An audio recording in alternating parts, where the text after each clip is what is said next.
مساء الخير على عيونك يا باشا. اهو ميسا وخلاص، اخلص يا عم. رايح فين؟ رايح لبنان يا باشا. ازاي يعني رايح لبنان بشنبك دي؟ يا دي شنبي. جراء يا باشا، هو الشنب ممنوع من دخول لبنان ولا ايه؟ اه عادي، ما يمكن تكون مخبي فيه متفجرات ولا حاجه. اسمك ايه يا ابني؟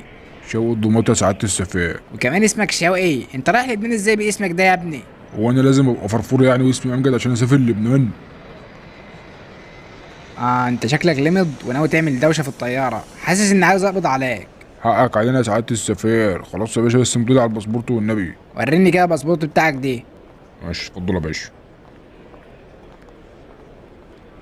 ايه ده يا بعلم اللي مؤاخذه؟ يا حبيبنا صورتي يشخى أوي صح؟ انت ايه اللي جايبه لي ده يا ابني؟ وانت مسافر على مسمسم؟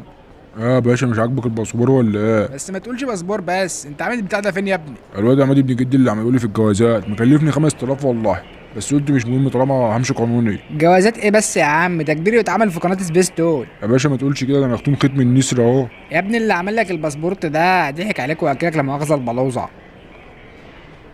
يا نهار ازرق، يعني انا كده مش هعرف اسافر لبنان ولا ايه؟ والله ولو اني مش مصدقك، بس انت كنت مسافر ليه اصلا؟ الله يا صفاره، لقيتهم باعتين لي دعوه كده عشان احضر مسابقه ملكه الجمال. غريبه قوي. طب وانت ده عينك في حاجه مالكش علاقه بقى؟ لا. والله يا باشا انا قلت اروح اتفرج وبالمره اشوف العقد عامل هناك واخلع من دمياط. طب وريني كده يا ابني الدعوه ديت. هتلاقيها عندك يا باشا محشوره في قعر الباسبورت. هي دي الدعوه بقى؟ اه يا باشا، حتى كاتبين عندك ان انا هاخد وجبه. لا حموكش، انت تاخد بعضك وتطلع بره بدل ما احبسك بتهمه ازعاج السلطات. يا باشا طب سفرنا اي حته وأي حته ابوك، حطني بس في اي طياره ان شاء الله تكون رايحه بنجلاديش. ده جدع في بنجلاديش. يا باشا والقران انا سالف فلوس من الحاره كلها عشان اطلع لبنان، لو رجعت هياكلوني. خلاص يا عم صعبت عليا، جامعتي قريبه اصلا. حطني بس في اي طياره يا باشا ومحدش يحس بيها، الله الوكيل. خلاص يا عم، في طياره طالعه لهند، هحطك في وسط الشرط بس ما تعملش اي صوت خالص. علم وينفذ سعاده السفاره. معكم كابتن الرحلة المتجهة من القاهرة إلى الهند. نحيط سيادتكم علما بتعطل المحرك الأيمن، وسنضطر اضطراريا للهبوط في مدينة دمياط الساحلية.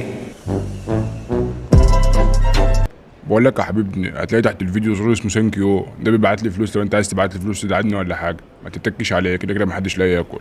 بس ممكن تعمل لي لايك وسبسكرايب بقى، خليك جدع كده.